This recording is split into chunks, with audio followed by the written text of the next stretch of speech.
Teachers are natural innovators, entertainers, and problem solvers. They dream of growing old into the profession, teaching their kids' kids. But sometimes career goals shift, and that makes opportunities outside of the classroom seem intangible. Questioning, who am I if I'm not a teacher? I'm your host, Ali Simon. And I'm your co-host, JoDee Scissors. And this is Teacher Shift.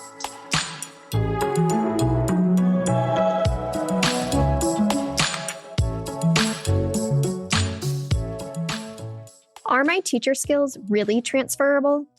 Well, we're here to tell you it's not a riddle to solve.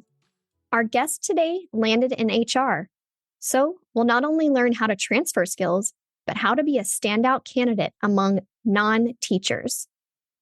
Madeline Beck is a former teacher that served Title I schools. She transitioned into the corporate world 1 year ago. Madeline translated so many of her skills from teaching to human resources and still finds fulfillment in her job. Welcome to the show today. Hi, thank you. I'm so happy to be here. We're so honored to have you as a guest on our show. And I really want to tell the listeners a little bit about how we found you. So every week I spend a decent amount of time on LinkedIn, mostly for finding jobs for our Apply Thursday jobs post. But I come across lots of different, people posting on LinkedIn, and someone in my network commented on one of Madeline's posts. And so this post was just amazing. And I sent it to JoDee immediately. I'm going to tell everybody a little bit about it. So it says, thinking about expanding your corporate team? Here's why you should consider hiring a former teacher. And then you outlined things like strong communication, adaptability, problem solvers, patience and empathy, organization, lifelong learners, data-driven decision-making, team collaboration. These are all things that teachers do. And I think oftentimes we forget that what we do in the classroom is so transferable into other fields. And so I was super excited to see this post, immediately messaged JoDee, who messaged you. And here we are. So welcome. Ali and I are always DMing each other on LinkedIn, finding like inspirational posts or jobs or whatnot. And when I looked at it, it was just so spot on. And I thought, oh my gosh, this person is so smart. And I love these like connections that they have made to the teacher community and teachers that have transitioned or are looking to transition. And so I thought, oh, there's no way this person's going to get back to me. They're just like, they're going to think I'm spam or something. But we're really glad that you are highly responsive, which goes with your communication bullet there, that you're a really great communicator. And we're really glad that you can be on today to be able to talk about your new role, which is in human resources. And we're going to talk about, we're going to reference that as HR. We're going to go acronym here. Teachers are really great at acronyms. So we'll be referring to your work as HR. So are you active on LinkedIn? What is your relationship with LinkedIn? So when I was teaching, I think I may have had an account, but I certainly never used it. And then when I was looking to transition, it actually became really pivotal for me as I was building my network. So I began using it again when I was starting to transition, and I have connected with a lot of really awesome people, and a lot of opportunities have been presented to me through just a social media website. It's so incredible.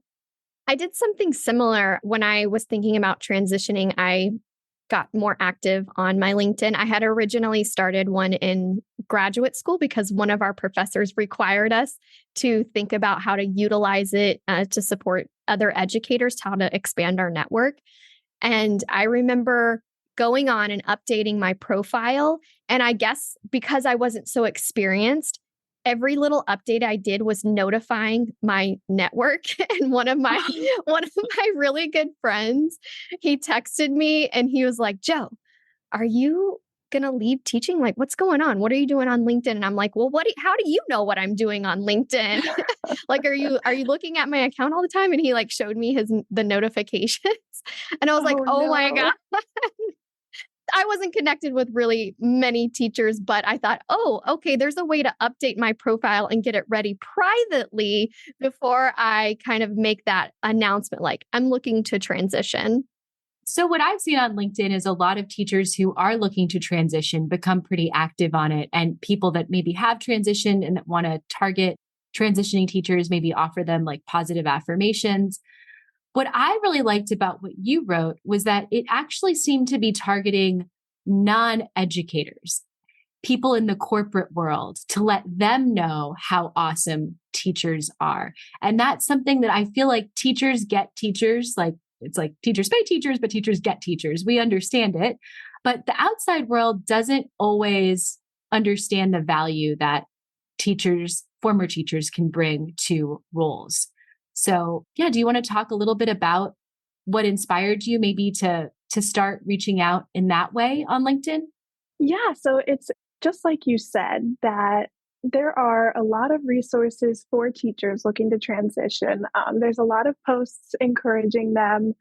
But what I noticed is that not always in the recruiting world, and just in the corporate world in general, are teachers viewed as valuable as I think they are.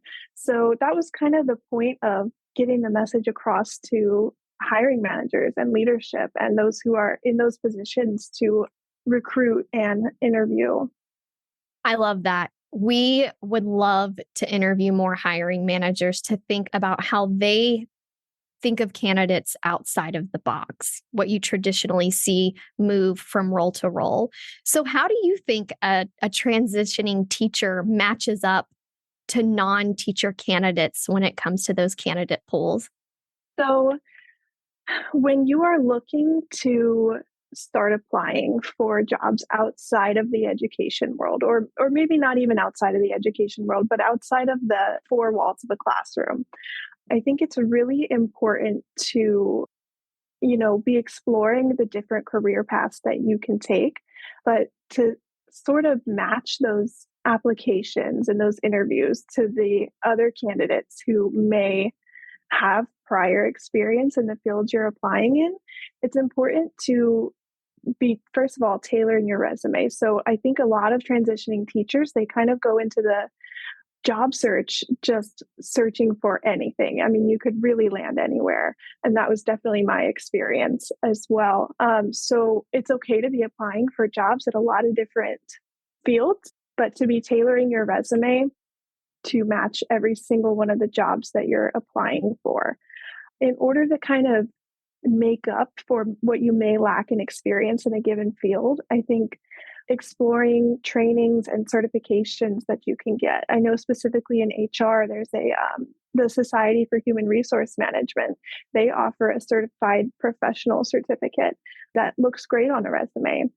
So there are a lot of things you can do to match up with those candidates who, again, might have experience in the field or may have held the job title before. But it's important to remember that you already have experience with learning new systems and platforms, and you have professional communication skills. You have everything that it takes. You're a lifelong learner. You're willing to learn. It's just conveying that. You're tailoring it to the job you're applying to, and you may have some of those skills, but you may not have all of them. And that's actually part of growing in your career is you're going to another job, another position because you're looking to grow. Nobody really looks for staying stagnant, So you're not going to have everything that's bulleted there. And that's okay because part of it is going into it with what you have and then also going into it being willing to learn and grow and hopefully have a good manager that can help you grow in an area that, you need to strengthen. I actually saw something on LinkedIn of all places earlier this morning, and now I wish I would have saved it. But the gist of it was that women only apply to jobs when they meet 100% of the qualifications generally, yet men apply to jobs when they meet about 60% of the qualifications. And I mean, I need to fact check this person who posted on LinkedIn, but sounds accurate to me. Like that is very plausible. And we know that that in teaching, it's female dominant, the profession. So I think that there could be a little bit of a correlation that when you're leaving as women, like I was always nervous to apply for a job if I didn't meet every single qualification. In fact, there's been several job postings that I've taken to my husband and I've been like, I could do all of these things, but these three, do you think that I could still get the job? And he's like, you should just apply. That's literally his response is just apply. So, from the HR perspective, what JoDee said and kind of what I'm echoing, do you suggest that people still apply for jobs even if they don't meet all of the bulleted points that are on a job description? Absolutely. So, and I had written in my notes to say that specifically, that job descriptions can be very intimidating, especially when you're new to a field. So there are a lot of things that might be listed in the job duties or the job description in general that are very foreign. So you kind of have to take those bulleted points and break them down to their bare bones. So really, when they talk about, in the instance of HR, managing a human resource information system, that seems intimidating, right? I've never touched one of those. I have no idea what that even is. But when you break it down to its bare bones, it's a data management system. And as teachers, we all have experience with those. So the job descriptions, do not be intimidated by them. You can break them down into things that are more manageable to you and things that you likely already have experience in. And if there are things that you don't have experience in, you can ask yourself if you're willing to learn them, willing to be a beginner. And I think any recruiter, any interviewer will respect that willingness to learn as well. Great. Thank you so much for clarifying that and really sharing that teachers should go for it, even if they're not, 100% qualified in all of those job description points. And I know that I won't let that stop me anymore when I'm applying for jobs. I'm wondering if you can talk a little bit about work ethic and habits that you see versus functions in terms of a job. Like, do you see that educators have a strong work ethic? Is that something that they bring to any role? Yeah, absolutely. So, and I talked about this in the post as well a little bit, that there are functions of a job that can easily be taught, right? By a couple training sessions and a couple, walkthroughs with somebody else. And then there are things that just simply cannot be taught. And a lot of those things come from being a teacher, and just the hard work that you put into that, but also the kind of people who want to become teachers in general. So there are things that you've learned from your teaching career, and then there are things that are just inherent in you that are really evidenced by you seeking to be an educator in the first place. So again, any function of the job that you see in the job description, that can be taught to you.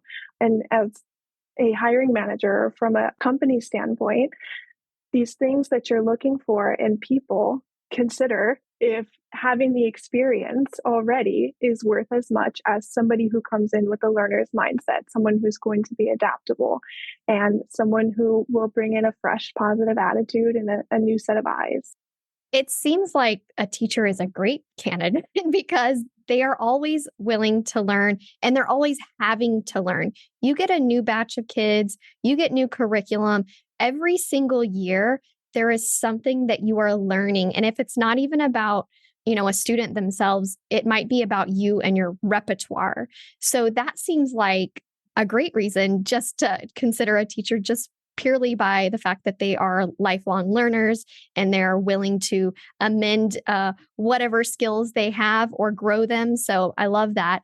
Do you think that there are other strong reasons for people in the private sector, in the corporate world, to hire a teacher other than some of the skills that we've talked about already?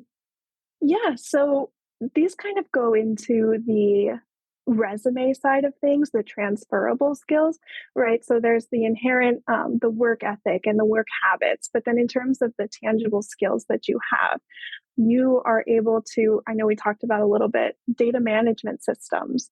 You're able to communicate with stakeholders, right? So parents, other teachers, you're able to make plans to improve. So improvement plans and reporting, all of that stuff you have experience in already.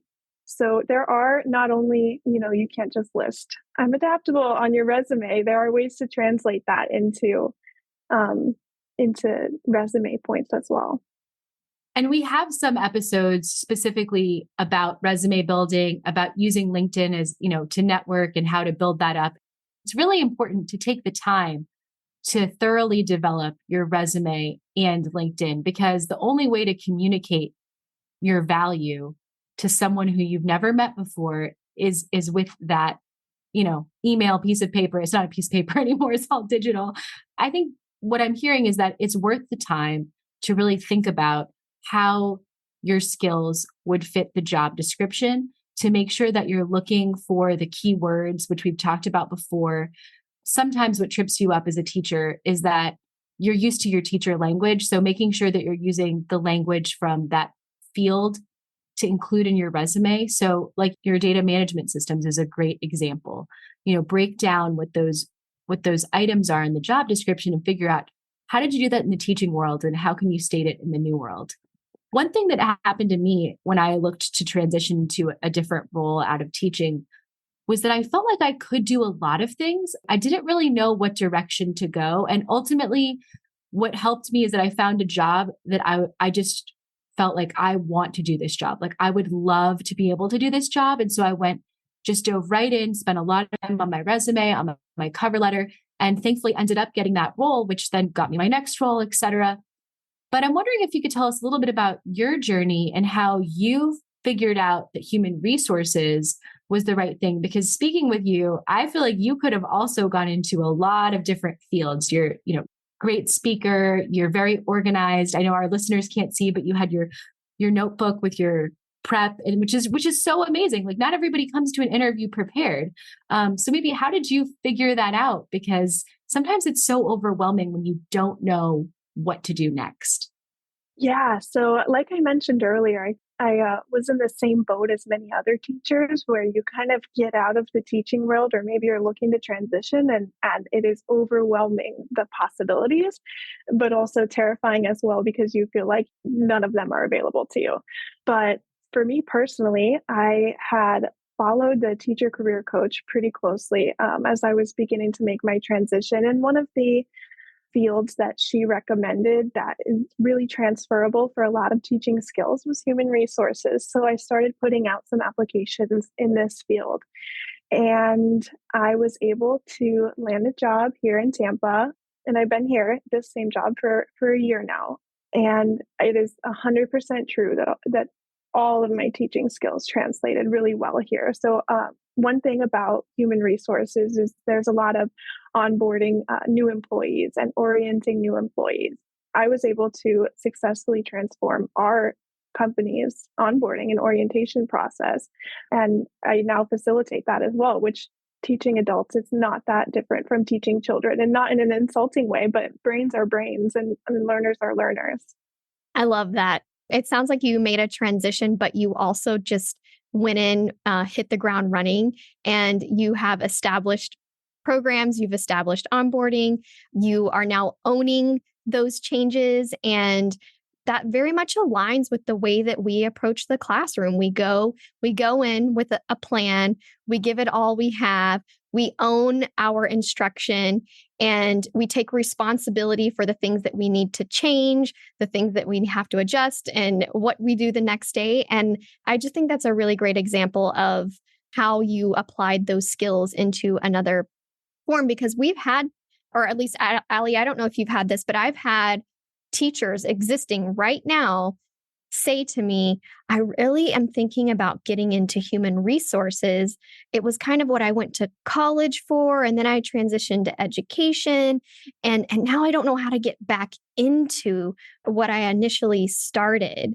And so do you think it's actually, if someone's thinking about human resources, but they don't have any of that human resources stuff on their resume, would you advise them to seek outside organization opportunities, meaning like private sector, or should they think about within their district connecting with the human resources department and perhaps building relationships there and applying within a school district? So connecting in general, whether you're trying to make a transition, is always going to be a good decision. So yes, I think whether you plan to apply internally with the district that you're already employed at or not, it never hurts to make more connections. So while you're there, while you have access to those email addresses and phone numbers, reach out. Speaking of connections, because that's what we're all here talking about. So Ali and I went to South by Southwest EDU in the spring. And I went to a conference event earlier this week at where I live in Washington, D.C. And I'm walking through and I recognize people from my expanded network, like very, like very normal, like, oh, you too. And I was like, whoa, you're in Washington, D.C. And we were just like, it was like a reunion of people that I've connected with that don't even live here. And I think that shows the power of connections, because then I connected those people with the people I was walking around with. And just from that one little moment, literally walked around this conference for like an hour, 2 hours, and not only expanded my network, but the people that came with me expanded their network. And it's really exciting to see how eventually our work starts to align and we can start collaborating with one another.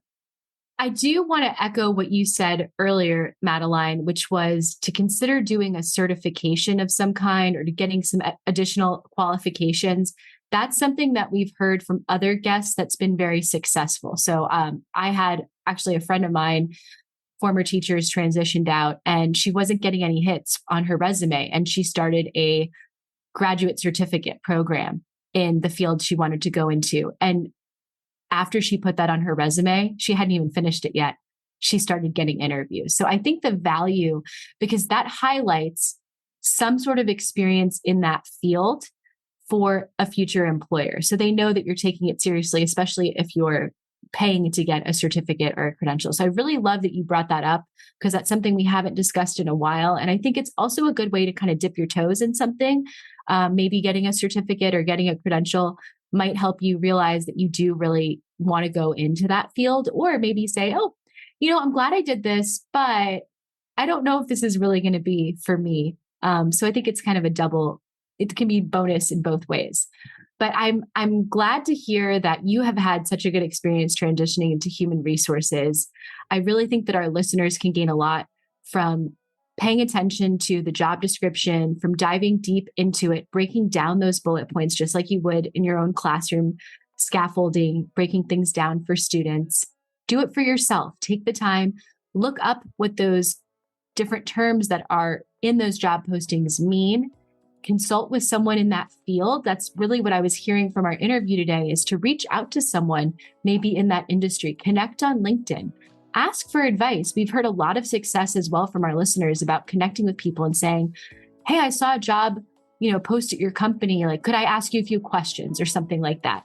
Those are success stories that we hear routinely on the Teacher Shift podcast. So I'm so grateful for your time today and really appreciate your expertise in human resources. I want to let our listeners know that if they're interested in connecting with you, they can find you on LinkedIn under Madeline M. Beck, and we'll also link that in our show notes. But thank you so much for being a guest today. Thank you so much again for having me. It was truly a pleasure.